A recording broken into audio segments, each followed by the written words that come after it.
A very good morning to all of you. Felicity Care is pleased to present you with our third webinar focusing on stress and anxiety. Hi, I am Purvi and I will be the moderator for this webinar. We have two very exceptional guests joining us this morning, Raashi Thakran and Dr. Vidhya Nair. Raashi is a mental health advocate, social activist, and an engineer from Bangalore. As a change maker from Change.org's flagship program, she creates change. In July last year, she started a petition asking the government to launch a national helpline number for suicide prevention in India, which has received more than 3.9 lakh signatures. This led to the creation of the Kiran Mental Health Rehabilitation Helpline Number, which was launched by the Ministry of Social Justice and Empowerment on 7 September. She is a Women's Indian Chamber of Commerce and Industry Council member and a certified QPR instructor.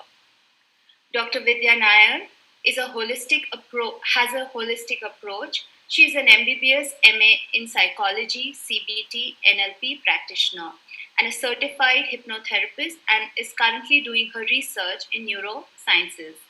She is a firm believer of the mind and has a holistic approach to healing the mind and body.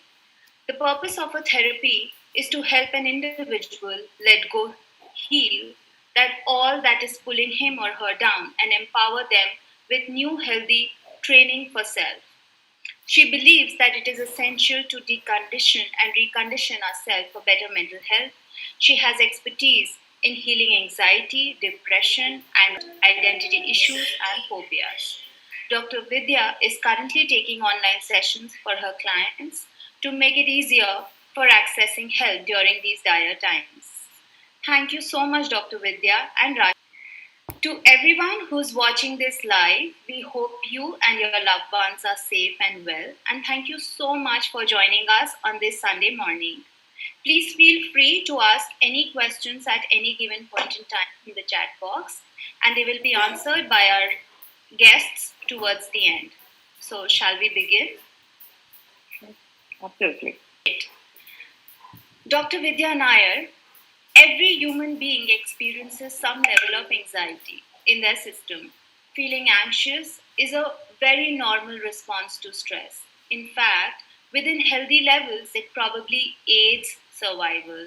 So, at what point in time does it become harmful? And how can we tell the difference between normal anxiety and debilitating anxiety? Right. That's a very good question. Because, yes, as you right, normal response in our body, we need to be able to deal with stressful situations, dangerous situations, right? Because, for example, if there is some kind of a calamity like an earthquake or a flood or a fire, we need to be able to take action at that moment, right? So our brain was programmed to respond to these situations. And at that moment, our nervous system is alerted, right? So it's at the peak at that moment.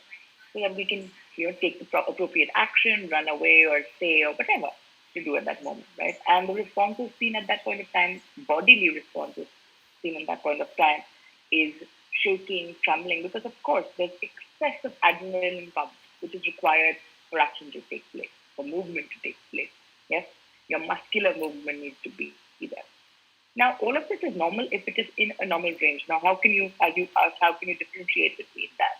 Yes, in a debilitating or an anxiety disorder, yes, now this response is very disproportionate to the situation. For example, being like if I am having a similar response when I think about, in for example, social anxiety disorder, when I think about stepping out of the house, if I am trembling, shaking, excessively sweating, even feeling having difficulty in breathing, or excessively worrying on a daily basis about just stepping out. Now, this is a very disproportionate response to something which is a day-to-day activity, right? Which is a part of our daily functioning. If I'm having this kind of a response to such a situation, it is a disorder. At the same time, we can get nervous. We can have a stressful situations where, like, for example, if I have an exam or if I have to perform or to go on a stage, I can get nervous. It's a very natural response in all of us to have this nervousness in us. But now, if I'm having this response for a longer period of time, right? For example, if I am having it since the day before and it's throughout the day, not just when I'm thinking about it, but throughout the day I'm having restless feeling or a worrying or all the signs and symptoms that you see in an anxiety response for a longer period of time, and which is affecting my day-to-day activities. Like I can't eat, I can't function, I can't work. Right, that's the only thing that's on my mind and just not allowing me to do my daily activities. Even in situations where the trigger, so what the trigger is, which elicits this response, right? So as I said, an earthquake or a calamity is supposed to trigger this response in our body because it's a dangerous situation, and anxiety is a response to a dangerous situation. But in our minds, if we have an exam or stepping out as stored as a dangerous situation, it can elicit this response in a very disproportionate manner, and even in situations when you are not in that situation, right? Even when you're just sitting at home. And now, if this is happening where you're doing nothing, like, this is what I observe in most clients. They tell me, I'm just sitting at home and I have this feeling, there's something happening in my stomach, I feel restless, I feel irritable. Now, this is disordered anxiety because there is no response needed in this situation. You're at home, you're safe, you're secure, but you're still feeling in a stressful situation. You're feeling worried, you're feeling all of this, and it's debilitating. It's disordered. That's why we call it disordered. It's not normal. Yeah? At the same time, some of the signs and symptoms can be different. Some people can have really exhausting days. They might not show these responses of restlessness and irritability. They might think that it's normal to feel restless and irritable about work or about exams or everything, and might get neglected. But few signs which physically we can observe are severe headaches, regular severe headaches, which is often, not looked, it's overlooked. You just very often, all of us neglect headaches, right? So it's like it's a normal thing. Take a tablet and let it go. But if you're having a severe headache, stomach issues like indigestion, diarrhea, even acidity, like regular, which is very commonly coming, right? And you don't see any cause like a normal gastric cause to it, this can be one of the causes. These are the few signs you can see. So if you are having even physical signs and an anxiety attack as well. Now, what an anxiety attack is, where it almost mimics a heart attack. So your chest becomes very tense because in an anxiety response, as I told you, I'm supposed to act, right? I'm supposed to take some action in the situation. So all my blood supply goes to my muscles, my hands and legs muscles, like my limbs, to be able to run or do something. Now, this is normal in an anxiety response because it's supposed to do something at that point. But if it is long standing, what happens is now all this blood supply is going to my limbs only. It's not going to my vital organs, that is my chest and my stomach and my abdominal region, which needs regular blood supply, which needs regular oxygen. So in long standing anxiety, where there's a disordered anxiety, there's shortage of blood supply going to these organs, and that's where these signs come. There is difficulty in breathing and in digestion. Now, this shouldn't be overlooked. If you are having this on a regular basis, you need to look into it, right? So these are some signs you can observe in yourself and understand that, my anxiety is disordered. It's not normal, right? Or if I'm feeling excessively drained by the end of the day, yes, without doing any activity like physically, but mentally you are draining yourself. Even mental activity is work. It does utilize energy, yes. So if you're feeling drained by the end of the day and feel like, I don't know what I did, but it's just exhausting. Few times you can look into that way, yes. And as I said, avoidance of situations affecting your daily activities, not being able to function as you functioned before at home, at work. We all understand it. If we are aware, we can see the changes in our behavior. If you notice this, yes, you need to look into it and you need to understand that this is disordered response and not a normal response in our body. Yes. Thank you so much. That was actually very, very insightful. Raashi, as someone who has had a personal experience with anxiety and has been working as an activist, at what point do you think one should reach out for help? And are there any cues one should watch out for? And what are those some signs and symptoms that you have seen and experienced? Right. So a couple of questions there. So I'll try them one by one. I'll start with the last question that you asked regarding the signs and symptoms that I myself have experienced. And they're quite similar to what Dr. Vidya had talked about. Definitely, it manifested as a chronic fatigue for me. And there were anxiety attacks. I would get anxiety and panic attacks in the middle of the night. There was constant worrying. And the reason for so I was diagnosed with clinical anxiety and I was diagnosed with PTSD. And that was because I went through a traumatic incident and a traumatic phase in my life, which led to that. And one really important symptom, in addition to all of this, that I experienced was difficulty sleeping. I struggled with insomnia a lot, and that was the most debilitating symptom, the most debilitating experience ever, because it just completely there's havoc in your system. You know, you cannot function because when you're not sleeping well, it just your body cannot function, your mind cannot function, and that really affected my day-to-day functioning. So I think that was the thing that I really struck, like it struck me, and I struggled with it. And that was when I realized that, I really need help, because I would there would be weeks and weeks when I won't sleep, when I won't get a good night's sleep. So I think that's when I decided to reach out for help. And these are some cues that you should look out for. And this is something that I always say when it comes to reaching out for help, when it comes to seeking help from a professional. We always try to wait it out. We wait for it to get like really, really bad. And we always say that, when it starts affecting your day to day functioning, go seek help. But I don't think that's how it should be. That's what I try to tell you, that, when it comes to your physical health, for example, if you have maybe a slight cough or fever, you will still go to a doctor to get it checked, just to get like a second opinion and see that maybe it's just normal fever or maybe it's coronavirus. It could be either of those. But you will go and you will get a second opinion. You will make sure that everything is okay. But you don't do that when it comes to your mental health. You wait for it to get really, really bad. And that's what I did. I waited till it just affected my day to day functioning, when I just couldn't function at all. And that's when I was like, okay, now I need to go seek help. But maybe if we go earlier, maybe if we go for a check in with the doctor, we might be able to prevent a lot of those debilitating effects that it has, and those long term effects that it has on our mental health and even on our physical health. So I would suggest that, even if you are feeling some sort of chronic fatigue, if you feel that, you're not the same person that you used to be, maybe you're not able to, maybe these are just very slight changes in your behavior, in your functioning, but still it's absolutely okay to go to a doctor and get an opinion and see if is it just normal day-to-day stress, or is it something more than that. So I think this is what I try to tell everyone. There's no harm in seeking help at an earlier stage and being more proactive rather than reactive. Absolutely. Yeah, that is right. That is absolutely right. Dr. Vidya, what does anxiety feel like? And is the experience same for everyone? Or what triggers it? And what are the risk factors? Right.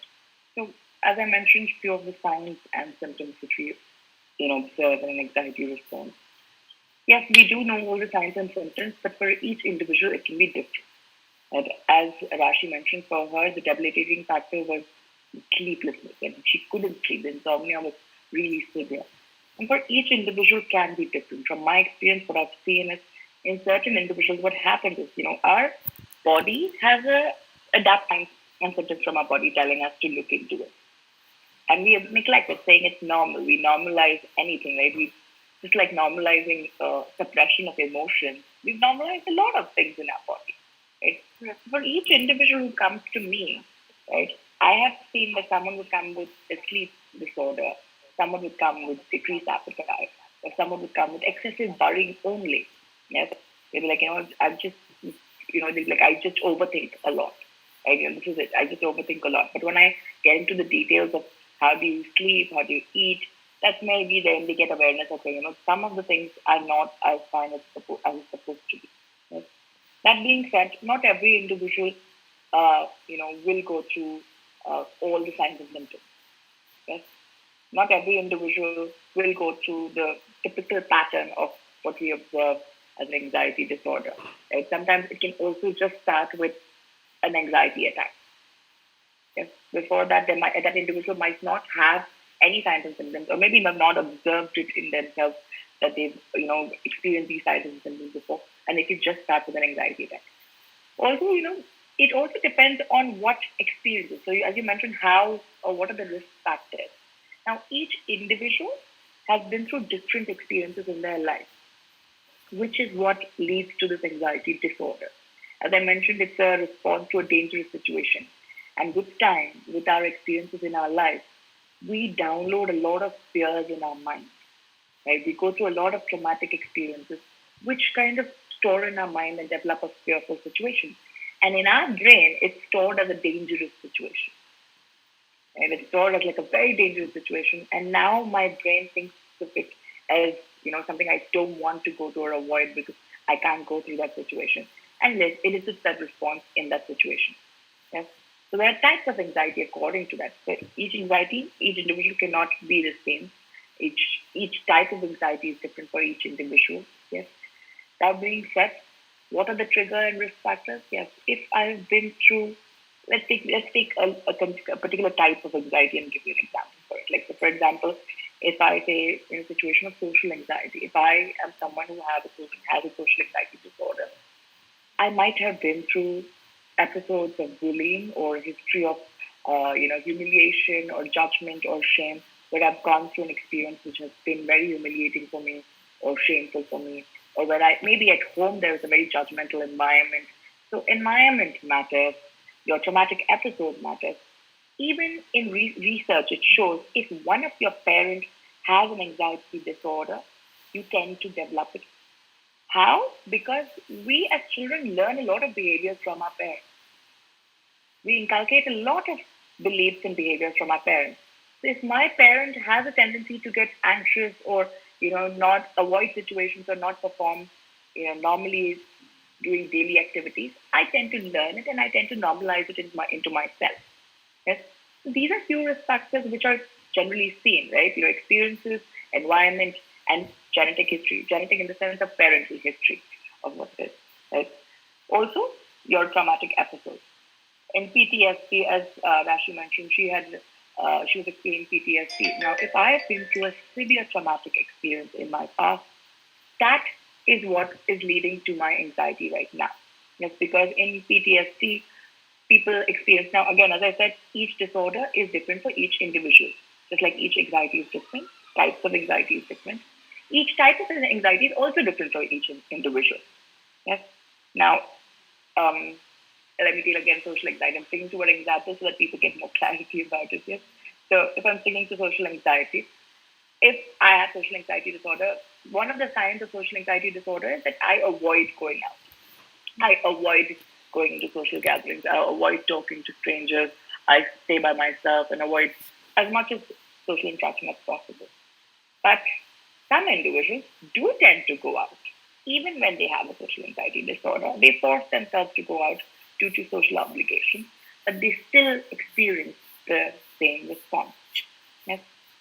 So not all individuals who have a social anxiety disorder will avoid situations, which is again a sign of social anxiety. But then again, it is seen in a different spectrum altogether. So each individual has a different response to each situation because, as I said, we all develop mechanisms to deal with situations. So each individual will develop a different mechanism to deal with that anxiety. So it can be different for each individual according to the, as I said, the risk factors, the trigger factors that they have in themselves. Okay, so basically, every individual who's experiencing an anxiety problem reacts to it differently and has different kinds of experiences. So it varies from a person to person. Absolutely, yes. Right, thank you. Raashi, could you please elaborate what it is to live life with anxiety and how does it affect one's life? And what are those some things that an individual can really do to ease the suffering? Right. I think that's such an important question because how the media portrays people living with anxiety, with mental health issues, with mental illnesses, it just goes to show that, those people cannot have a normal life. They're always shown to be struggling. But I think that's not quite true. We can live a very normal life. We can do everything that other people with seemingly normal mental health balance they're able to do. We're able to do all of that. We are productive. We're able to manage our anxiety. So, when I was diagnosed, I was put on medicines. I was asked to go for therapy because my anxiety was, like I said, PTSD induced. It was trauma induced, and I had to come to terms with the pent up emotions, the trauma that I was sort of trying to shove it under the surface and not talk about it. I had to sort of get that my anxiety would get better. So that's where therapy came into the picture. Medicines really helped with my insomnia, with sleep, and they both go hand in hand. You cannot say that, okay, only medicines will help or only therapy will help. Those two do go hand in hand, and they both really helped me. In addition to that, that was not it. It was also me working on myself, you know, understanding my triggers. And since my main issue was not being able to sleep, also maintaining sleep hygiene for myself, also exercises, grounding exercises, in order to control those panic and those anxiety attacks. So all of these things really help me, and now I'm able to be productive. I'm able to sort of manage my anxiety. I have to still live with it, and trust me, I do have good days and bad ones, but the bad days are rare. I have more good days than bad ones. So I think that in itself is a huge victory. And although I am still on medicines, I think that's something that I would like to talk about, is that you do, in the process of recovery, you keep experiencing relapses. And that's completely okay, because I did experience a relapse. And at that point, it just, it's just not, I haven't made any progress. I haven't, you know, grown at all. And you do feel that way. You feel defeated, that how could I come back to this position? I never wanted to be back here, but still I am. I'm back to square one. But I think that's where it's important to realize that you never come back to square one. You have always made that progress. It's always 2 step forward, 1 step backward, or something like that. And even when you do experience relapse, it's part of recovery, and it's okay. You're still learning how to manage your anxiety, your mental health issues. You're still learning how to become a better version of yourself, how to, you know, manage all the symptoms and just live a life which you want to live. So I think it's completely okay. Relapses are part of recovery, and you're still moving forward. So this is what I keep telling myself. And having a support system with me, in my case it's my parents, my mom and dad. They have been my biggest support system. They have supported me through my recovery, through my journey, through all the doctor appointments. And it's really important to have some, at least one or two people who you truly trust and who are there for you and who know everything about what you've been through, what you're going through, and they're there to support you. So I think that also really helps. So these are some of the ways that I've tried to cope with it, and also just, coming back to the point that, coming to terms with my trauma, coming to terms with my grief, finding meaning in my loss. And that again has helped me find that purpose and see something that, I have to move towards. So just keep moving forward. I think those are some ways that I have tried to manage, and I'm trying to live with my anxiety. So the take home message is that do not feel defeated. Relapses are part of recovery. Absolutely. That's very relevant. That's very relevant. Thank you. Dr. Vidya, what are the different forms in which one can experience anxiety? Though you did explain this to us, but yeah, again. And panic attacks, burnouts, post traumatic disorders are some of the commonly heard terms. So, how are all these conditions different and how can one manage them? Right. So, yes, let's get to the types of anxiety disorders, as I briefly spoke about earlier. So, there's general anxiety disorder, there's social anxiety disorder, there's panic disorder, there's post traumatic stress disorder, and there's phobia as well. All of these are types of anxiety disorders. Now, most of them have similar signs and symptoms, but it varies to situation and differs in some matters. So, for example, in a general anxiety disorder, an individual excessively worries throughout the day about everything, like tiniest of little things. Right? For example, if I have to sit to do some job, I will continuously sit and think about, okay, will it go right? Am I doing it right? Is this laptop right? Or am I writing it right? Do I need to do this? Do I need to do that? Every tiny little thing, right? Even what I'll say or speak or even move my body, like even very conscious about everything that they do. Yes? And just worrying takes a toll on them because at these moments, they're not in the present moment, right? Then your mind is always like what will happen, what had happened, either in the past or the future. And in this moment, what happens is a lot of times, some very common signs is unable to concentrate. Yes, loss of memory. The reason being is because your mind is not in the present. And a lot of people tell me that, my memory is decreased or I'm not able to concentrate, I'm not able to function. And this is very commonly seen in general anxiety disorders. Yes, this is some common signs in general anxiety disorders where you can see this. Other than that, of course, the signs and symptoms which I've mentioned about sleeping problems, difficulty in breathing, sweating, trembling, restlessness, nausea, appetite disorder, or headache, this can be seen. But something very commonly seen in general anxiety disorder is this, that excessive worry, unable to concentrate, and loss of memory. Yes, of course, it can be seen in the others also. Now, in social anxiety disorder, I'm just very briefly talking about each one. There's, of course, a lot more of spectrum of signs and symptoms that you can see in each individual. As I said, each individual faces it differently. But to just box it out, give it a more, defined statement about it. For social anxiety disorder, an individual fears stepping out, social interaction, gatherings, or even talking on the phone at times. When nowadays everything's virtual right now, so Zoom meetings, right? Even Zoom call meetings, they do fear to get into that and even attend such meetings. Yes.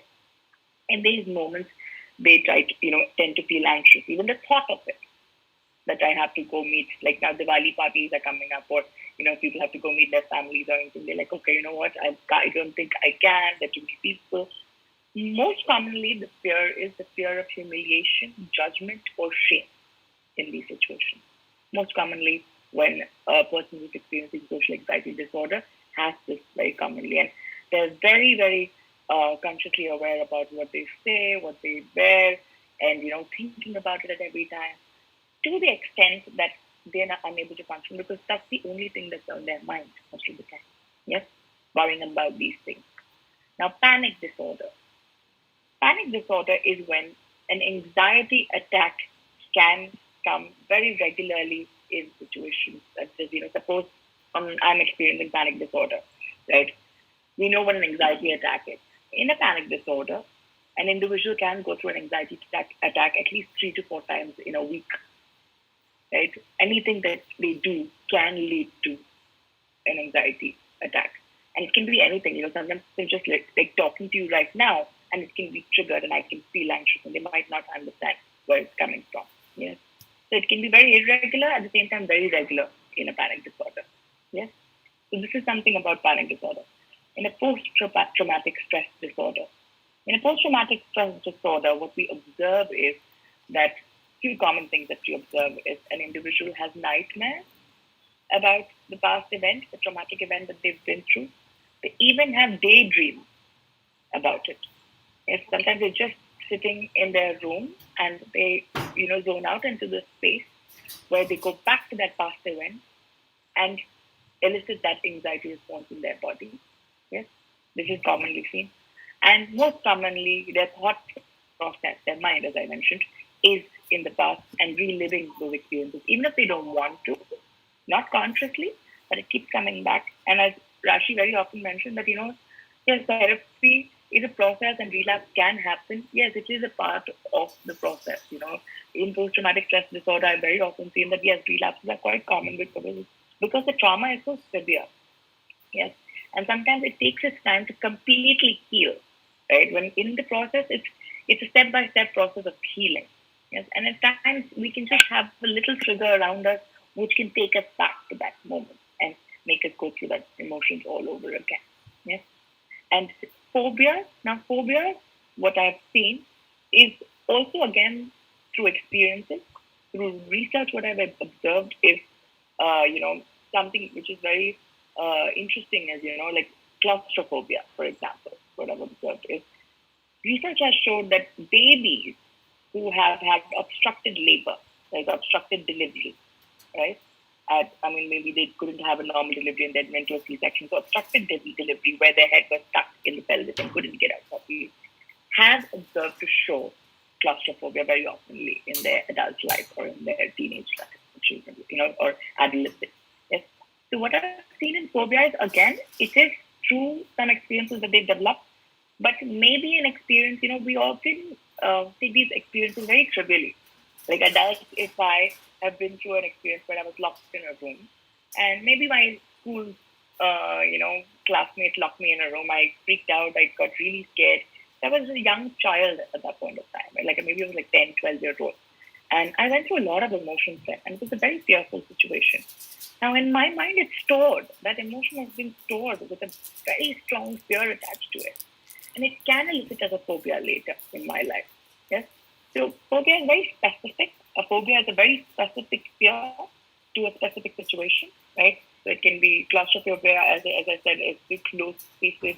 It can be to spiders. It can be to even crowded places, right? Now, agoraphobia is a phobia where people don't like stepping out into public, where they're crowded spaces, but then again, they can step out into normal spaces. Yes, so this is again, all of these phobias have, through research, what I've seen and observed, is have a past experience, which maybe they don't give that much value or importance and don't understand. But when through therapy, what I have seen and observed that yes, that part of you, because I do inner child work in my therapy, which I think is very important. As our child is what develops most of the fears and concepts of self and belief systems. We develop all of this at a very young age, and those parts of us do have those concepts, beliefs, and fears with us very strongly, deep rooted inside of us. In fact, it becomes a part of our subconscious. Psychology also talks about the same thing, right? Where Freud talks about our child being our subconscious. Our subconscious is nothing but our child, that inner child inside of us. So most of our experiences are developed from there, right? And various disorders, as I said, it's from an experience which we've had, but it's the child that is the subconscious which has all of these concepts and beliefs and fears that we have, mainly fear and anxiety disorder, yes, which needs to heal. And in a therapy process, that's how a therapy process normally goes. It's like peeling an onion. What I tell people in my therapy process, like, so when you start with therapy, it's like a very superficial layer. We come with one issue, right? If I come with like, I can't sleep. So we start with the present issue, right? Okay, what are you observing now? And everything that you observe now or are going through now in your mind or your body has to do a lot with what we've been through in our life. Because it's a subconscious emotion that we respond to in situations. Now, if I talk about subconscious in a very layman term, what I say is like, how we learn driving. Right? When we learn driving, we just like look at where the steering wheel is the first time, like very conscious about where it is, right? Look at where the steering wheel is, where the accelerator is, brake is, clutch is, right? It's very conscious that keep looking where everything is. Now, after a few times in repetition, it becomes very automatic in my body. Right? Like, now it's like, can you look at my friend and drive the car and go ahead and I don't even know where my hand is and like that, automatically moving. Similarly, we have subconscious emotional responses in our body, which we have learned over time. And that develops the different types of the disorders that we develop in our body, right? And that's the reason of the different types of disorders that we have. Yeah. And of course, how to manage it, as I mentioned, it is inner child work. How do I go about it for treating each type of disorder? It is first getting awareness. The first step is always awareness. That individual needs to be aware. As Raashi mentioned, I got aware of my trigger. Yes. Where is it coming from?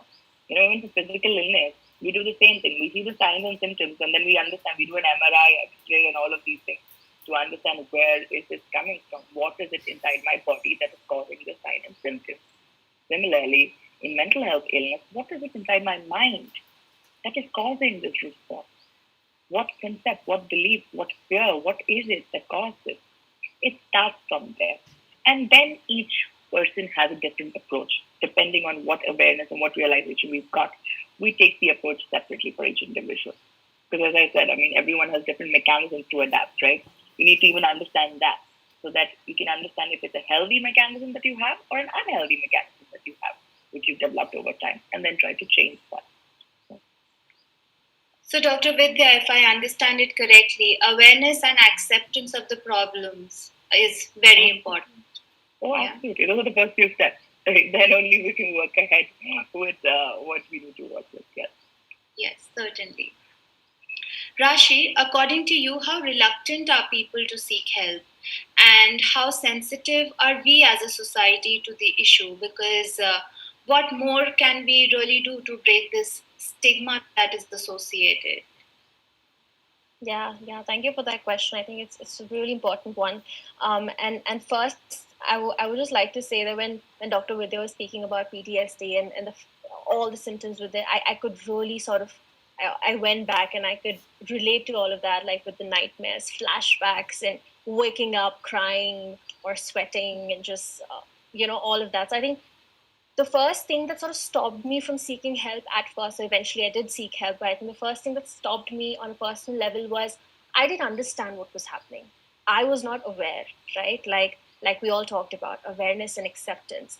I was not aware. I knew something was wrong, but I just couldn't understand myself. And if I can't understand myself, how am I supposed to sort of tell my parents or even go to a stranger and talk to them about what I'm feeling? So I think first step towards seeking help is to sort of become aware and accept that there is something, and even if I don't understand it, I accept it, and maybe someone else, a third person perspective, is needed for me to understand it fully. And I think that's what I realized when I did go for therapy, when I did start meeting a doctor, and I did start working on myself. And I think help seeking behavior is increasing now. People are trying to reach out, especially the people that I've seen in my circle around me since I've been working in this field for almost 2 years now. I have seen that people are wanting to reach out. But as a society, I still believe that we can do much better. There's a lot that we can do. I think first thing that we can start with is by not awfulizing or demonizing mental health issues, mental health disorders, mental illnesses. Don't demonize it. Don't say stuff like it's all in your head, or you're overreacting, or especially during this pandemic, we tend to say, what are you crying about? Others have it worse than you. Stuff like that. Don't say that, because that's when you're sort of trivializing someone else's lived experiences, something that someone else is really struggling with. So try not to awfulize or demonize those things. Also, try to use correct terminologies. I think when it comes to mental health issues, and even I've been working for a really long time in suicide prevention and suicide awareness, and I think the first thing that I try to talk to people about is the mindfulness that comes with the language that you use surrounding mental health issues, surrounding mental disorders, surrounding suicide in general. So don't use words or phrases like committed suicide, or don't say stuff like, use the word depression or OCD or phrases like PTSD even very casually. We tend to do that a lot. Depression is not the same thing as sadness, right? And even when it comes to anxiety, don't use it very, very casually, because then you're sort of in a way devaluing and demeaning what other people are actually going through, and it's not an easy thing to live with. So I think using the correct terminology, it starts with our language. It starts on a personal level. Also, when someone does reach out to you, or when you feel like, okay, maybe I should talk to someone about this, or maybe I should reach out to someone, it's really important to be better listeners for each other. Don't concentrate on your own responses when your friend is sharing something with you. Be fully present, and be non-judgmental, be understanding, don't panic. Although it might seem like a very heavy conversation, a very difficult conversation, but try to keep an open mind, try to not panic or be judgmental. I think that's something that we all can start with at a personal level by becoming active listeners. And educating and normalizing, I think this is where seminars like this, webinars like this come into the picture. this is what I think this is a great step in us trying to educate and normalize conversations, not just around mental health or around suicide prevention or anxiety, but around normalizing therapy, normalizing help seeking behavior. All of these things need to be normalized, and even not just at an individual level, but also at an organizational level, at school level, during the education system, it needs to be incorporated. And just practicing empathy and compassion, I feel. I think if as individuals, as human beings, we're more empathetic, we're more compassionate, this world would be a better place to live in. We can actually create a world where people actually want to live in. So I think, yeah, it's about that. It's that's how we can sort of start, at least on an individual level. We can start by ending that stigma. Yeah, that's very, very valuable piece of information that you have shared. That change happens.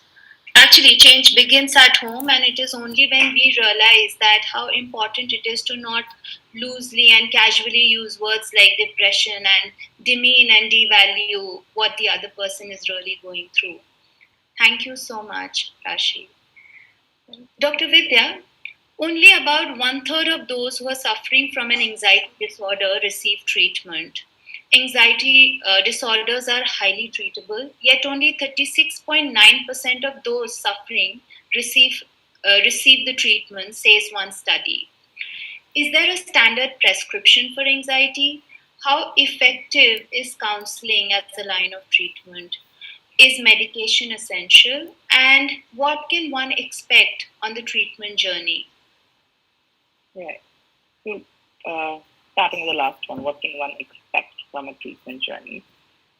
Saying in an anxiety disorder, as I mentioned about the signs and symptoms that we observe in each individual can be different for each individual. Yes, as you mentioned, a lot of people don't seek help. Raashi mentioned about it that we wait for the most severe state to finally get help. We wait till it gets really, really bad to seek out help and understand what it is. And most of the time, it's because of lack of awareness. Yes, we are not aware, and I'm glad that yes, as she mentioned, we are doing more about it. We are trying to spread more awareness about it. People are more being aware of mental health as being a real thing, because that is something which was not there years back. Right? No one even acknowledged mental health before. I mean, yes, they did, but very few even understood what it is and the importance of it. Yes. And that's one of the reasons, I mean, very few people even seek help for it because no one was even aware that you can seek help for your mental health. Right? Everyone is like, okay, this is normal. Whatever you're going through, just go through it. It's supposed to be just something we need to deal with. And that's how people looked at it. Yes. But in a journey of seeking help, now, if a person gets awareness and understands now, which a lot of people have started doing, it is also important to understand that in this journey, it has its ups and downs. It has, and each journey is different. So now I also want people to understand that don't compare your journey with someone else's journey. Because yes, of course, a lot of people are sharing their own journeys about anxiety, as Raashi also is sharing about her own. But what happens is a lot of people end up comparing their journeys with them. Like, okay, you know what, she did such a good job overcoming it. Why am I not able to overcome it? Why is it so difficult for me? But it's different for each and every one of us, right? And not all people, because as I said, if it is really severe or if it's before, it differs from that spectrum of disorder that you come from. Now, if you come to me telling me that, right now I'm not facing any problem in sleep, not in appetite, but just a little bit of overthinking where I feel restless at times, and I see that there's no bodily signs and symptoms, then maybe that individual does not need medication. Right? Sometimes you don't need medication for this treatment. Only therapy can help you because if you come in the earlier stage of this disordered state, you can heal it with therapy itself. But if you come in the last stage, like just like physical illness, right? If you come in the last stage, there's a lot of more things that you need to add to it. But if you come in the preventive state, very little thing like diet change. You know how doctors tell you change your diet, do this, do exercise, do all of this, and everything will be back to normal, right? Like in diabetes, if it's an early stage, what happens is like okay, change your diet, exercise, be more aware, check your glucose level, keep checking it, and we'll see how it goes. But if I come after years of having a irregular glucose and I've been experiencing it, now I have to be on medication to regularize it because my body needs it now. The body needs to be stabilized now. For you to be able to overcome your disordered state, you need your body too. But if your body is disordered right now, if it is experiencing things that is not normal, then you need to stabilize that too, right? And if you're not sleeping well, of course you need to take a medication because if I don't sleep well, my brain won't function tomorrow. Then how can I mentally, push myself to overcome this? Both my mind and body are equally important, right?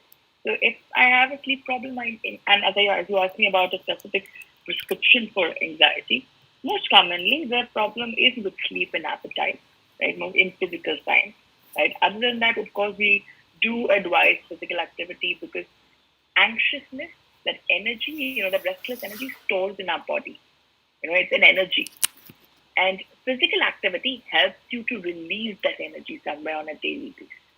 So that does not stay with you and it does not keep you, moving you jittery, making you jittery all the time. That's the reason physical activity is actually very much advised in a person who is suffering from anxiety disorder, right? So that release of that energy is possible. For prescription, sleep medications can be needed, as I mentioned, if there is a sleep disorder only. If not, there is no need to do it because only thing that medication does is just subdue the symptoms and signs to help you overcome this response and help you mentally to be able to deal with this situation. Try to train yourself in healthy mechanisms because that's what you need. You need to develop healthy mechanisms to deal with this anxiety now. You need to develop healthy coping mechanisms. For that, your brain and mind need to be functioning. So first, we need to do a body check in the sense like how you do a physical check for a physical illness. Do the body check. Check how your body is. If you're losing weight, if you're not sleeping well, if you feel drained, if you feel exhausted, see your physical signs and symptoms. If there are physical signs and symptoms, you need to do something about it to stabilize it. So medications can be needed there. That being said, therapy is a must. For anyone who's experiencing a disordered state, even if they come in the early stage, therapy, even if it is a couple of sessions, right? So if it is if someone comes now, a lot of people are starting to come in the preventive state where they tell me, I'm not really experiencing all of that, but I do feel a little restless and I don't know what it is. I just want to understand myself better or maybe understand what's happening. Right? So a lot of people have started approaching it from that perspective, right? And so when they come from that perspective, therapy does wonders even in the first few sessions, right? It depends on, as I said, it depends on in that spectrum where you come to take help. At what stage do you come to take professional help? Just like any other illness, at what stage you come to take help depends on what kind of treatment you need at that point of time. Yes, so it differs according to what you're going through physically and mentally, and how long you've been going through it as well. If I've been going through it for years, it is going to take time to heal, and the journey is going to be a long one. It is going to take because those years of going through that disordered state, you've also collected a lot of experiences and episodes together. Right? Imagine like one episode which happened in your life. Now that's a folder in your mind. Imagine that. And we've stored all these emotions in this folder now. Now with each episode and experience, I keep storing this emotion, keep storing it, and I just collect it more and more and become heavier with it. Now you've come to a professional with all of this. It's going to take its time to heal through this. It's not just going to go overnight. Because what happens is your brain gets used to this now. It's, as I said, it's a subconscious response, right? So it's the default setting of your mind now. Because it's been there for so long, right? But like anything else, like how I'm moving my body and talking, I've been doing that for so many years. Now I'm not conscious about it. It is automatically coming, right? So now if I need to change this, first I need to be consciously aware and reprogram it. And that's going to take time, right?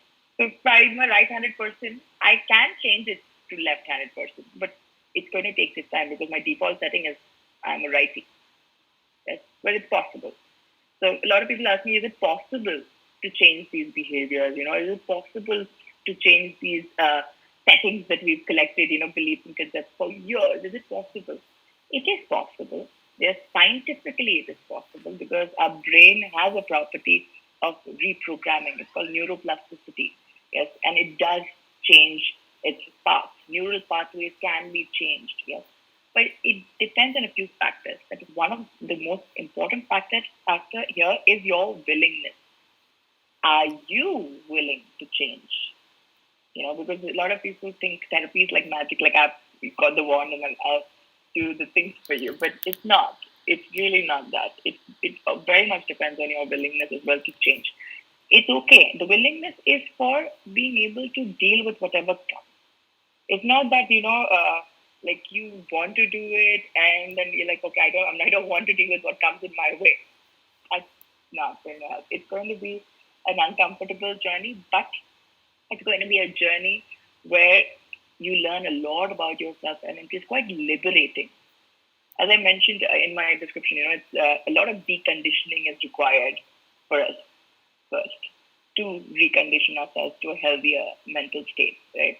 And that is a part of therapy, and that is the most liberating process that I feel. I honestly feel it very liberating because you reach a state of mind where you're absolutely free because you're so connected to yourself now and understand and very aware and know what you feel, what you need to do, and develop such healthy mechanisms that whatever may be, whatever situation, right, even if you're in this journey, all the ups and downs, you can deal with it better.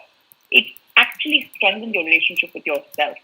I mean, that's how I look at it because that's how I approach it. You need to be able to strengthen your relationship with yourself first in the beginning to be able to deal with anything, right? Because it's like if I'm running in this race and if I fall, I need to lift myself up. So if I have a very strong relationship with myself, I can tell myself, you know what, Vidhya, it's okay. Like, you got this. I trust you. Let's keep going. Just keep taking one step at a time. Right? And that's what I need the most. So yeah, it is very important for us to look at it from that perspective. Right. So basically, it's a journey, and one needs to understand that it is going to take some time. And as Raashi had pointed out, that relapses are also a part of recovery. So probably all these things one needs to keep in mind while they're going through their therapy treatment, and not feel defeated, and just believe in it that yes, it is going to happen. Correct. Raashi, it is estimated that 264 million adults around the globe have anxiety, according to the World Health Organization in the year 2017. From your experience, how can one tell the symptoms in loved ones? What signs to look out for? Yeah. I mean, these are very staggering numbers, and I think our loved ones or the closed ones right now, especially, they are the ones who are around us. So I think it's really important for us to sort of, if you want to look out for some signs in your loved ones, maybe look at sudden changes in behavior. And this doesn't just apply to anxiety, it applies to a lot of mental health issues and mental health disorders. That if there are any sudden changes in behaviors, like, they used to be quiet, but now they're really, really active and they're happy, or they used to be really happy, but now they have prolonged low moods, it could be either way. But look out for those changes. And even changes in sleep patterns, like in my case, in anxiety, there were changes in sleep patterns, there are changes in appetites, right? And there are, in a lot of cases, you can also sort of look at signs in terms of, is someone being a little more negative than usual? That sense of negativity, has that increased? Has that sense of worry increased? And if you feel, honestly, I think this is what I try to tell to every family member or loved ones, that if you feel in your gut that, someone is not doing okay, just ask. Be forward and ask it. Don't wait for them to come to you, or don't brush it aside. Because if you're feeling it in your gut and you know this person, you really know this person, you live with this person, in fact, then it's probably right. It's probably telling you something. And there is really no harm in asking. Maybe they're just fine, they're completely fine, and they just tell you that, it's just a little bit of stress here and there, and I'm completely okay. And that's well and good. But maybe, just maybe, if you ask, and they might tell you something, that something is more serious, something needs help, something needs to be dealt with. And that could really change your equation, that could really change that person's life. So I think really don't stop yourself from asking. Don't stop yourself from reaching out. If you feel it in your gut, if you feel it in your instinct, follow it. And that's where I think the question that we talked about earlier, that how do we reach out, how do we have better conversations, how do we create those spaces. Don't let it be a forced conversation, just let it flow, be like, prepare yourself, and don't panic, don't be judgmental, just try to listen to them and be active listeners. And I think that's how loved ones can have a better, deeper conversations. I wish so many times that I had better conversations with some of my friends, and some of the people that I've lost. But I think if we start doing a little bit more of that, if we start forging better connections with each other and have not just have superficial conversations, but have those deeper conversations with our loved ones, which I'm trying to have now, then I think a lot can change, and you can even save lives. So yeah, I think that's something that we all should be doing right now. Thank you so much, Raashi. As you emphasize that people should reach out and ask out, our audience have a couple of questions for our panelists. So I'll just quickly read out the questions because we are running a little short on time.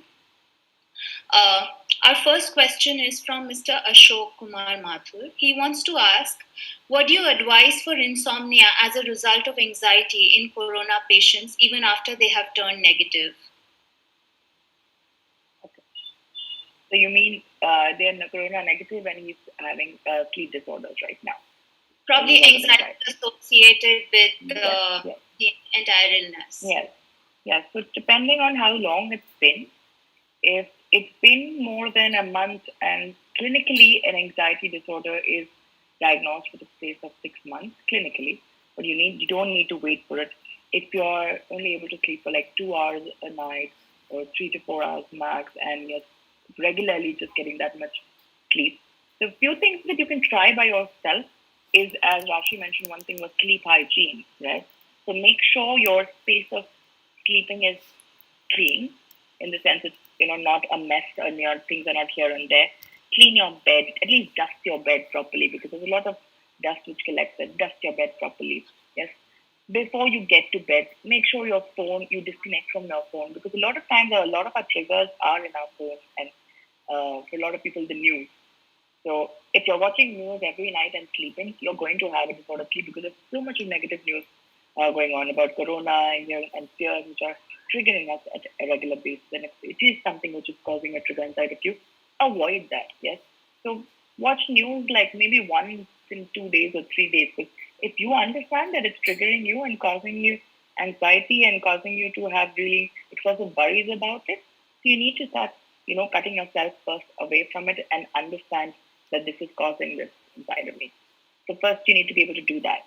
And keep your phone or your internet or your TV away 2 hours before your sleep. Another thing is go for a walk, right? If you are feeling anxious, remove that energy, do some physical activity. Don't do, okay, so if it is before sleep, don't do rigorous activity before sleep. Okay, no rigorous activity should be done before sleep, because what happens is when you do rigorous activity, your heart pumps up, your adrenaline is increased. So it is a lot of pumping up, which will not let you rest now. Right? So do not do rigorous activity before sleep. Try to go for a walk. Like after dinner, go for a normal walk and come back, so that a little physical activity allows you to relax your body eventually after that. Yes, do that. Include a physical activity, a good amount of activity in your day in the morning if possible. Practice meditation. Now, I cannot emphasize more on meditation. This is something I tell everyone. The reason being is, we are very much trained, our mind is very much trained to be here and there. It's always all over the place. It's scattered. It's either in the past, future, thinking about something else, and not in this moment, right? Now, meditation helps us to train our mind to be in this moment, and that is very much needed in case of an anxiety situation. Being because if I am in a thought process that if corona happens, or if I'm going to, what will happen, and all of these thoughts right in the future, my mind is not here. So now my mind has gone to a threatful situation. It's already thinking that threatful situation, and that's why the response is coming. So I need to be able to learn to get my mind to here and tell myself, As Raashi mentioned, breathing techniques, grounding techniques. These are few things which really help you to get yourself back to this moment, ground you, get you here in the present moment, and then allow your body to relax. Because it's not just a mental thing. Biologically, when you breathe, when you do a few breathing techniques, like there's two breathing techniques I can tell you. There's box breathing and there's diaphragmatic breathing. Yes, now both of these types of breathing now stimulate your parasympathetic system. Now, this is the system which relaxes your body. It's a part of your nervous system which relaxes your body. So when you do this type of breathing, your body automatically relaxes. But at the same time, if your mind is somewhere else, now you can't relax. So for that, there are grounding techniques. Now, grounding techniques is just to bring your mind to where you are. So there's 5, 4, 3, 2, 1 grounding technique, and this is for anyone who's watching this video right now. You can use this whenever you feel anxious to get yourself back to this moment here. So the 5, 4, 3, 2, 1 technique is just like it's 5 things that you see around you. So notice or call out 5 things that you see around you. So it can be anything, right? Like my laptop, my phone, pen, table, chair. Just notice these 5 things around you. Bring yourself back to here and see what's around you. 4 things that you can feel around you. So it can start with your hair. This is what you can feel. Feel my hair. I can feel my table. I can feel my chair that I'm sitting on. My shoes. Right? 4 things that I feel around me. 3. Now 3 things that you can hear around you. Now I can hear my fan, traffic, someone talking, or my dog barking. Whatever it is that you hear. So get your mind back to here. Let it look around for those noises. So what is happening is now I'm looking around in my space. I'm bringing my mind back here to look around. Okay, what can I hear right now? I can hear this. What else can I hear right now? I hear this. So I'm coming back to this space right now. My mind is coming back to this space rather than going to that thought process. Yes. 2 is 2 things that you smell around you. So your hair, shampoo, your perfume, food being cooking in the kitchen, right? 2 things that you can smell. So try to smell. Like what are the smells that I can see here around? So you're bringing your mind back to here, where you are right now in the moment. And 1 thing that you can eat or taste around you. So have a sip of water. Now water can also be used. Now you can use your senses in various ways. You can even splash some water onto your face because you're using your senses now. So now that cold water, when it touches your face, suddenly your mind comes here because it's so cold. Your mind's like, oh my god, this is so cold. So your mind comes back to you because it realizes there's something happening to your body. So use these techniques to get yourself here. But if you are unable to even deal with situations and if it's taking a toll on you and these techniques are not helping you, right? Because sometimes the fear can be really strong and deep rooted and can be something else also. And if you're unable to understand what it is, seek professional help. But these are few things you can try to do to, calm your anxiety, get yourself back to the moment and understand what is happening. Yes. Another practice is try to journal because what happens is a lot of emotions get tangled up in our mind like this. Sorry, what just happened? Can you hear me? Yeah. Yeah. Okay. So another practice you can do is try to journal. Right. So because what happens is a lot of thoughts in our mind is like a mess, like a tangle, like a barn of wool inside our mind. And it scatters our mind everywhere. So it's just like you don't get clarity out of it and don't understand what's happening, which in turn scares us even more. Because when we don't understand things and it's so uncertain in our mind, we get even more worried and scared about it and confused about it. So try to let it out on a piece of paper. Not only does it let you, feel lighter because you get gotten it out somewhere, try to express it as well. Now, this is something I very much advise everyone, and even Raashi pointed out, you can ask people and allow that free conversation. Express your anxiety to people. It's okay. It's in fact, you know what? You'll understand that a lot of other people are even feeling the same. A lot of us are feeling this. The only reason we find it so difficult to talk about it is because of the stigma attached to it. But all of us are experiencing this. A lot of us are experiencing corona anxiety where we are like, oh my God, what if I go out? What will happen? Talk about it. It'll help you ease it out, right? Rather than storing it inside of you, because a thought is also, releases emotions. And if you store it inside of you, it's going to act unconsciously. It's going to act in some other way, right? And that's where your sleep gets affected because at night it gets activated, all these thoughts, because you've stored it. So try to express it to your loved ones And when you do express to your loved ones, they will at least give you some support to deal with it. They'll try to help you deal with the situation, make you feel better, and maybe then you can go ahead and even seek help. The first step can be starting with this expression to yourself by journaling it. That will just, because very often people find very judgmental to even talk to loved ones. They'll be like, what if they judge me? So start with yourself, start letting it out on paper for yourself, and then slowly move towards expressing to your loved ones, which will help you better because, again, you'll get more clarity. Thank you so much, Dr. Vidya. That was, it's very kind of you to have explained it in such great detail. This comes because we are running a little short on time. I will just ask the last question. Is it normal to feel anxious about your past? I think Raashi can be the best to answer that. Yes.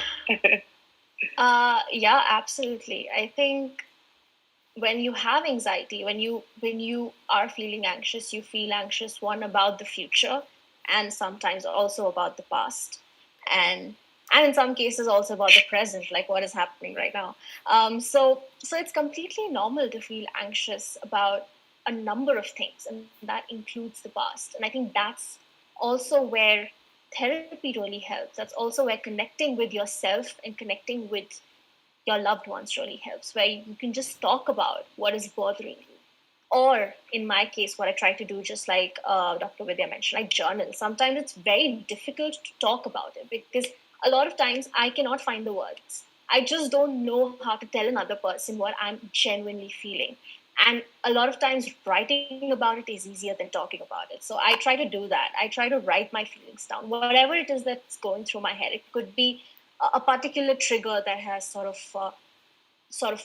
transported me back into the past, into that incident, because especially with PTSD, you get transported to the past and you feel that anxiety coming on because of the past events. It's very difficult to sort of disassociate yourself from what has happened. It takes a lot of work. But that's where I think journaling has really personally, on a personal level, has helped me, because I get to write everything that I'm feeling, and I just literally jot everything down. What I'm feeling, what I'm thinking about, what are my responses right now. And also, most importantly, I think this is something that we all should be doing, that also how can I sort of get out of it, or feel a little better? What can I do right now to bring myself to the present? Maybe I can go talk to my mom. Maybe I can have a glass of water. Maybe I can call up a friend. Maybe I can watch some dog or cat videos. I don't know. It could be anything, right? Which can just sort of bring you back to the present and make you feel okay, make you feel like you're in control. So it's completely normal, and it's okay. We're all, like, again, like Dr. Vidya said, we've all been there. You're not alone. And I think that's the most important thing that we should all know, that we are not alone. We If we reach out, we will be able to find people with similar experiences, and talking to people with similar experiences also really helps, because then you know that, okay, I'm not the only one. So yeah. Yeah, I think the most satisfying thing to experience is that I am not the only one. We are a lot of us there. So thank you so much, Raashi. Thank you so much, Dr. Vidya. That brings us to the end of this webinar. Felicity was created with the simple idea of connecting professionals in the field of mental health and people to make the world a happier place. We follow the motto talk, resolve, heal, encouraging the people to talk about their feelings to feel better. Felicity consists of a vast pool of professionals who are available 24/7. You can visit our website www.felicity.care and follow us on social media platforms to access more content related to mental wellness and stay updated on the upcoming events. Felicity Care would like to thank Dr. Vidya and Raashi Thakran for taking out their valuable time for this webinar and sharing their knowledge. Thank you so much. Thank you, Purvi, and thank you, Felicity Care, for having us and giving this platform for spreading more and more awareness amongst people. To know more about, thank you so much. Thank you. To know more about Dr. Vidhya Nair and Raashi Thakran, you can visit their profile on Instagram at Raashi Thakran and Dr. Good Vibes. We would like to thank all of you once again for joining us. And with this, we will be wrapping up the third webinar. And take care, stay safe, everyone, and hope to see you all very soon. Thank you so much. Thank you. so Take care, much. darling. Thank you all. Take care, Have a lovely everyone. day. Bye. Bye. Stay safe. Yes.